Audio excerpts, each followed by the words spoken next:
Everyone, welcome to my channel. आज है class 4th का चैप्टर 4 मैथ्स का कर रहे हैं टिक टिक टिक।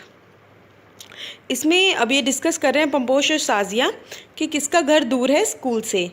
आई have to walk from for 5 minutes to reach school. वो कह रही है मुझे 5 मिनट लगते हैं स्कूल जाने के लिए। वो कहते हैं मुझे सिर्फ 2 मिनट लगते हैं। कहती कैसे यार, तेरा घर तो मेरे घर से दूर है, मैंने अपनी वॉच चेक करी है। वो कहती I start for school eight 7 o'clock। मैं 7 बजे चलना शुरू करती हूँ। जब स्कूल पहुँचती हूँ तो वो हैंड मिनट्स जो होती हैं वो 2 पे आई होती है। तो क्या वो 7 बज के 2 मिनट नहीं होते? तो वो कहता है नो यू आर रॉन्ग, वो 10 होता है, मतलब 7 hours 10 minutes। वो कहती कैसे? Can you see the lines between the numbers? Yes, so what. अब इसमें क्या वो बता रहे हैं कि जो मिनट हैंड होता है वो 10 लाइन्स होती हैं। अभी आप ये बीच की लाइन्स देख रहे हो, ये वाली छोटी छोटी, ये मिनट हैंड होते हैं। तो अब यहाँ से यहाँ तक ये 10 लाइन थी मिनट्स की, तो ये 10 मिनट्स हो गए। ठीक है। अब ये जो बड़ी वाली 1 2 बड़ी वाली जो हैं ये 1 hour करती हैं डिफरेंस। तो I start for school eight 7 o'clock, I reach at 7:05। अब 1 2 3 4 5, तो 7:05 तक पहुँचते हैं। Hand moves across 5 lines. ठीक है। तो अब जो छोटी छोटी बिल्कुल छोटी छोटी होती हैं वो मिनट्स होती हैं, और जो 12 to 1 1 to 2 जा रही होती हैं वो आर की होती है सुई। ठीक है। अब वो कह रहे हैं 3 friends red time from clock. हमें देखना है कि किसने सही चेक किया। अब ये आप देख रहे हो, छोटी सुई है 3 पे और बड़ी सुई है 12 पे। तो कितना हुआ? मिनट हैंड है 12 पे और आर हैंड है 3 पे। तो पिंकी रही राइट है बिकॉज टाइम हुआ 3। नेक्स्ट है 5 और 6 के बीच में आर क्लॉक और मिनट हैंड है 7 पे।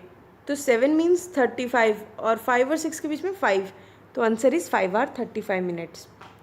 नेक्स्ट है ये 7 पे और ये है 3 पे। यहाँ से यहाँ तक 15 मिनट्स चले, तो 7 hours 15 minutes। अब हमें टाइम लिखना है, 3 hours 10 o'clock बनाना है। तो इस तरह ये बन गया, 2 पे आएगा तो 10 हो गया, तो इस तरह बन गया। 6:40 को लिख दिया हमने, 4:45 बना दिया, 2:20, 3:15। इस तरीके से हमने 7:35 भी बना दिया। ठीक है। वो कह रहे हैं do you like sky watching? If yes then this one should interest you. कितने बजे सूरज आता है आसमान में? सूरज राइज होता है, सनराइज। देखो यहाँ पे तो 5 o'clock होता है, तो मैंने लिख दिया 5 o'clock। ये आर वाली सुई आपको छोटी सुई 5 पे बनानी है और बड़ी सुई 12 पे लेकर जानी है। तो हो गया 5 o'clock। अब सन छुपता कितने बजे है? सनसेट वो होता है हमारे पास 6 o'clock। तो छोटी सुई मैंने 6 की तरफ करके बड़ी सुई 12 पे कर दी, 6 o'clock। कि क्या सनराइज और सनसेट सेम टाइम पे होता है रोज़? नो, अलग अलग टाइम पे होता है। अब वो फ़ोटो को देख रहे हैं और गेस कर रहे हैं इस टाइम को। तो मैंने इसका गेस मारा 9:30 PM हुए हैं। ठीक है, क्योंकि जो इनकी पेरिस में जो सन छुपता है वो 9 बजे के बाद छुपता है।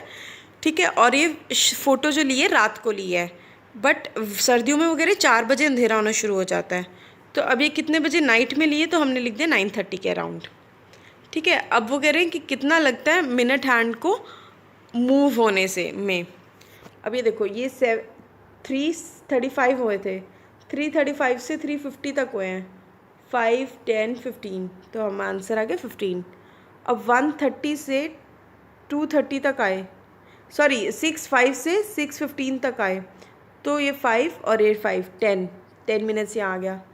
अब यहाँ पे 3:40 से 4 o'clock तक गए, 5 10 15 20। तो आंसर आ गया 20। यहाँ पे आ गया 2 से यहाँ तक, 5 10 15 20 25 30 35। तो आंसर आ गया 35 मिनट्स। ठीक है। 1 से 2 जाने पे 5 मिनट्स लगते हैं बड़ी सुई को, और 1 से 2 जाने पे छोटी सुई को 1 hour लगता है। ठीक है। तो मिनट हैंड और आर हैंड को लिखना है हमने। तो अब हमें ये टाइम बनाना है क्लॉक में। ये मैंने बनाया हुआ है 20 minutes आफ्टर 6 o'clock, मतलब 6:20 बनाना है। तो इस तरह बनेगा 10 minutes आफ्टर 7 o'clock, 7:10, 8:30, 5:15। तो इस तरह बना लिया। वो कह रहे हैं कि आपकी स्कूल की असेंबली कब शुरू होती है, कितना टाइम लेती है? मेरे स्कूल की असेंबली लेती है 25 minutes। लंच ब्रेक कितना होता है? 30 minutes। गेम्स पीरियड होता है 35 minutes। क्या गेम्स पीरियड की जितना ही सिमिलर होता है बाकी सब पीरियड्स? येस। अब 1 लीटर दूध को उबलने में अप्रॉक्सीमेटली कितना टाइम लगता है, ये आप खुद भी क्लॉक वॉच में टाइम देख के कर सकते हो। मैंने जब मेजर किया तो 10 मिनट्स लगे। एक पानी की बकेट भरने को 5 मिनट्स लगे। रूम साफ़ करने के लिए लगे 15 मिनट्स। ठीक है, अब आपको चेक करना है कि 1 मिनट में आप कितने टाइम अपनी फिंगर स्नैप कर सकते हो। चुटकी बजाते हो ना, वो देखना है आपको 60 टाइम्स। एक रोप, स्किपिंग रोप होती है ना, वो रस्सी कितना कूद सकते हो 30 टाइम्स। जंप ऊपर नीचे कितना कूद रहे हो, या आप खुद प्रैक्टिकली करके देख सकते हो।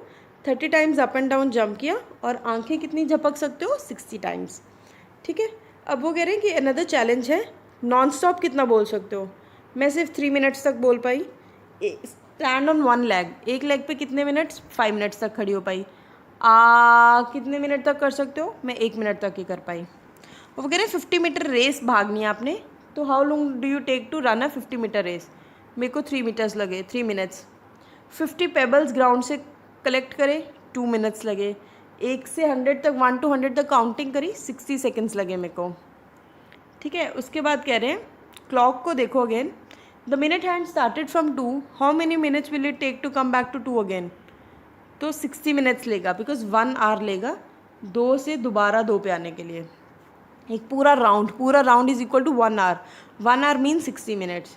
वो कह रहे हैं what happens to the hour hand, does it also move. Yes it does move. How long will it take to move from one number to next. It takes 1 hour to move from one number to another. ठीक है, तो वो कह रहे हैं कि अपनी activities देखो आसपास कि एक घंटा किन किन चीज़ों को लगता है। पोछे में घर के पूरी पोछे मारने में 1 घंटा लग जाता है। कपड़े धोने में, वॉशिंग क्लोथ्स, खाना बनाने में, कुकिंग में। इवनिंग नैप जो हम शाम को सोते हैं उसमें 1 घंटा लगता है। पेंटिंग करने के लिए 1 आवर लगता है। तो इस तरह आप कुछ भी अपनी आइडियाज़ भी लिख सकते हो जो आपकी एक्टिविटीज़ हैं। How long does it take to cook dinner. Dinner बनाते हुए कितना टाइम लगता है, मेरे को 1 आवर 15 मिनट्स लगते हैं, तो मोर देन एन आवर। ठीक है, आस्क योर फादर, क्या आपके पापा भी कुक कर सकते हैं, और वो क्या मम्मी जितना कुक कर सकते हैं। बिल्कुल, मेरे पापा जो है वो बहुत अच्छे शेफ़ हैं, तो yes he can cook as fast as my mother does. Which games take less than an hour to finish. अब 1 घंटे से छोटी गेम कौन सी होती है, मैं तो कहूँगी लूडो होती है। लूडो बहुत जल्दी, लाइक 20-25 मिनट्स में गेम ओवर हो जाती है। फुटबॉल मैच कितने टाइम का होता है, वो होता है 90 मिनट्स का। ठीक है, तो इस तरह से वो बता रहे हैं। रानी की डायरी है, वो कह रही है कि मैं अपनी बेबी सिस्टर को देखने जा रही हूँ। वो माँ को कहती है मैं स्वीट्स लेके आई हूँ, पर वो कह रहे हैं बहुत छोटी है, वो भी खा नहीं सकती, वो भी बोल भी नहीं सकती। She will start doing as this slowly as she grows up. तो वो इस तरह उसके बारे में बताया हो कि किस किस तरह से, कब वो पैदा हुई, कब उसका फर्स्ट टूथ आया, कब वो बैठना शुरू हो गई, कब वो क्रॉल करना शुरू हो गई, कब वो खड़ी हो गई, कब उसने बनाना खाना शुरू किया, और कब वो चलने लग गई। तो इस तरह आपको ये बताया हुआ है। ठीक है, इसी आपको अरेंज करना है इसी तरीके से कि वो इस तारीख को बॉर्न हुई, इसमें फर्स्ट टूथ आया, फिर बैठना शुरू किया, फिर क्रॉल किया, फिर खड़ी हुई, फिर बनाना खाया, और फिर चलने लग गई। Muniya got her first tooth in September, और वो कितनी देर की थी, तो हमें अब डिफरेंस देखना है मार्च से सितंबर। मार्च, अप्रैल, मई, जून, जुलाई, अगस्त, सितंबर, 6 मंथ्स। ठीक है, मुनिया कितनी देर की थी जब जब उसने बैठना शुरू किया, तो 8 मंथ्स ओल्ड की थी। जब फर्स्ट टूथ आया तो कितने मंथ्स की थी, 6 मंथ्स की। What did she do first, walking या ईटिंग अ बनाना। अब 11 मंथ्स उसने वॉक करना शुरू किया, और ईटिंग अ बनाना 18 मंथ्स, तो आंसर इज़ वॉकिंग। क्रॉल उसने 8 मंथ्स में किया, खड़ी वो 10 मंथ्स में हुई, तो इसलिए सबसे पहले उसने क्या किया, क्रॉलिंग। ठीक है, अब रानी का एक पेट पपी था, डॉगी का बेबी होता है जो, वो पपी होता है। उसने 2 हफ्ते बाद अपनी आइज़ ओपन करी। She watched it grow like this. 3rd week पे उसने उसका टीथ आया और उसने खाना शुरू किया। 4th पे वो इधर उधर भागना थोड़ा बहुत शुरू किया। 7th मंथ में उसका टीथ आ गए सारे, और 1 साल पे उसने खुद के उसके बेबीज़ हो गए। ठीक है, अब इस तरह ही आपको, जैसे हमने पहले टाइमलाइन बनाई थी, उसी तरीके से आपको टाइमलाइन बनानी है। यहाँ से शुरू करके यहाँ ख़त्म करके उसके बीच में लिखनी है किस डेट को क्या हुआ। ठीक है, किस टाइम पे, किस वीक में, किस मंथ में। अब हमें मुनिया और पपी का बताना है कब चलने शुरू हुए। मुनिया 11th मंथ में चलनी शुरू हुई थी, और पपी 4th वीक में। खाना सबसे पहले मुनिया ने 18 मंथ में खाया, और पपी ने 3rd वीक में। फर्स्ट टूथ मुनिया का 6 मंथ पे आया, और पपी का 3rd वीक पे। ठीक है, कि क्या अब हमें चेक करना है कि क्या सारे एनिमल्स सेम स्पीड पे ग्रो करते हैं। नो। अब इस तरह एलिफेंट अपू है, जो 95 ईयर ओल्ड है ये रैट का ग्रैंडफादर है और ये रानी के ग्रैंडफादर हैं। कि अब वो कह रहे हैं अपू के ग्रैंडफादर रानी से ग्रैंडफादर से कितने छोटे हैं, कितने बड़े हैं। 95 हैं अपू के और 70 हैं रानी के, तो आंसर है 25 ईयर्स ओल्डर। विल चुकूस ग्रैंडफादर, क्या जो ये रैट के ग्रैंडफादर हैं वो इतने बड़े हो सकते हैं? नहीं, बिकॉज रैट्स की जो लाइफ है वो बहुत छोटी होती है, वो इतनी लंबी नहीं चलती।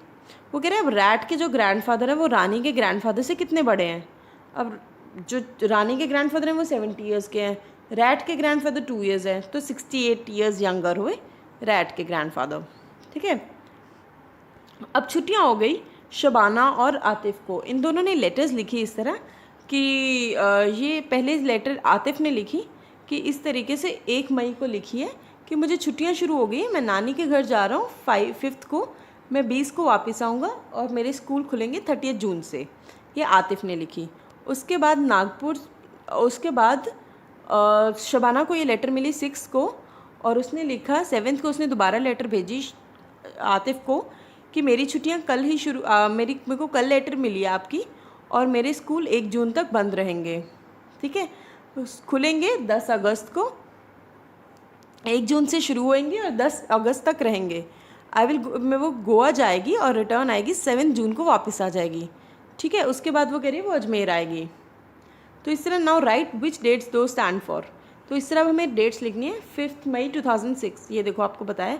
अब हमें इन डेट्स को वर्ड्स में लिखना है। ये 5th मंथ कौन सा होता है? जैन, फेब, मार्च, अप्रैल, मई। तो यहाँ लिखेंगे 20 मई 2006। अब 6th मंथ कौन सा हुआ? जून, तो हम लिखेंगे 7 जून 2006। अब 1st मंथ कौन सा होता है? जनवरी, तो यहाँ लिखेंगे 1 जनवरी 2007। अब इन डेट्स को नंबर्स में लिखा है। 1 जून होता है 6th मंथ, तो 1606। ठीक है, 30 मई होता है 5th मंथ, 2006 को हम 06 लिखेंगे। 10 अगस्त होता है 8th मंथ, तो इस तरह लिखेंगे। How long did it take the letter to reach from Ajmer to Nagpur? 6 days लगे उन्हें। कितने दिन आतिफ ने स्पेंड किए नानी के घर पे? नानी ने 5th को गया था, 20th को वापस आया। 20th - 5, 15 डेज उसने वहाँ लगाए। शबाना की हॉलीडे कब से कब तक थी? शबाना की हॉलीडे 1 जून से 9 अगस्त तक थी, तो कितने डेज़ की बनी? 70 डेज़। आतिफ की छुट्टियाँ 1 मई से 29 जून तक थी, मई के 31 डेज़ और जून के 29 डेज़, टोटल बन गए 60 डेज़। इसी तरह शबाना के जून के 30, जुलाई के 31 और अगस्त के 9 डेज़ बन गए टोटल 70 डेज़। ठीक है, किसकी ज़्यादा छुट्टियाँ हुई थी, शबाना या आतिफ की? शबाना की। Which long holidays do you get in school? Fill the table. तो अब हमें बताना है समर ब्रेक कितनी होती है, ऑटम ब्रेक कितनी होती है। हमारे स्कूल में जो समर ब्रेक होती है वो 1 जून से लेके 7 जुलाई तक होती है, 37 डेज़ की। ऑटम ब्रेक हुई थी हमें 17 अक्टूबर से 21 अक्टूबर तक, 5 डेज़ की। विंटर ब्रेक हुई थी 25 दिसंबर से 5 जनवरी तक हुई थी, 12 डेज़ की। एग्ज़ाम्स के बाद हॉलीडेज़ हमें हुई थी 11 डेज़ की, 25 मार्च से 4 अप्रैल तक 11 डेज़। ठीक है, तो सबसे ज़्यादा हुई समर ब्रेक, सबसे ज़्यादा ब्रेक लंबी हुई समर ब्रेक। उसके बाद वो कह रहे हैं हमें एक्सपायरी डेट देखनी होती है। 15 मई को चंद्रन वेंट टू शॉप, वो एक शॉप पे बटर लेने गया। उसने पैकेट चेक किया और उस पर लिखा था कि इस डेट से पहले ये बटर सेफ़ है खाने के लिए। ठीक है, 180 डेज़ से पहले। तो उसने जब पैकिंग की डेट चेक की वहाँ पे लिखा था 15 जनवरी 2006। तो अब हमें देखना है in which month was the butter packed. अब 1st मंथ कौन सा होता है? जनवरी, तो इट मीन्स जनवरी में पैक हुआ था। Which month will it be 180 days after 15 जनवरी? तो एक मंथ 30 डेज़ या 31 डेज़ का होता है, तो उस अकॉर्डिंग हमें 180 डेज़ ऐड करने हैं, तो वो होगा जुलाई में बनेगा। Can Chandran eat it on 15 May 2006? Yes, तब तक खा सकता है क्योंकि जुलाई से पहले पहले वो खा सकता है। Do you ever check the date of packaging? बिल्कुल, मैं हमेशा चेक करती हूँ, कुछ भी प्रोडक्ट बाय करती हूँ तो सबसे पहले उसकी डेट ऑफ एक्सपायरी ज़रूर चेक करती हूँ। क्या मेडिसिन पे एक्सपायरी डेट होती है? बिल्कुल होती है, येस। तो वो कह रहे हैं which are the other things जहाँ पे डेट्स लिखी होती हैं। Which month and year is written as 7 May? जुलाई 2005। 7 क्या होता है? 7 मंथ होता है जुलाई। 05 हुआ 2005। Would it be safe to take the cough syrup in September 2005? No. क्यों? क्योंकि जुलाई तक है, उसकी एक्सपायरी डेट है जुलाई। ठीक है ना? हाँ, तो उसके बाद आता है अब तुतुन ने ट्रेन मिस कर दी। वो कह रहे हैं कि तुतुन की माँ ने कहा कि 5:30 पे हमारी शाम को ट्रेन है तो हमें वहाँ पे जाना है घर। तो जब वो उस रेलवे स्टेशन पे जाते हैं वहाँ पे उनकी ट्रेन ऑलरेडी मिस हो चुकी होती है। अब रीज़न क्या है, क्यों मिस हो जाती है? क्योंकि जो ट्रेन पे टीटी ने बताया कि जब टिकट्स पे लिखा होता है वो 5:30 सुबह का होता है, अगर वो शाम का 5:30 लिखेगी तो रेलवे लिखेगा 17:30।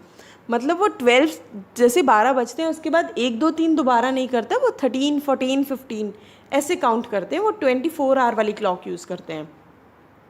ठीक है, अब हमें चार्ट को देखना है और हमें करना है डिफरेंस। ठीक है, अब 1 o'clock इन द आफ्टरनून, अब 1 बजता है दोपहर में, तो हम क्या लिखते हैं 1 PM लिखते हैं। अगर 24 आवर क्लॉक देखेंगे तो क्या लिखेंगे, 12 के बाद क्या आता है 13 आवर्स।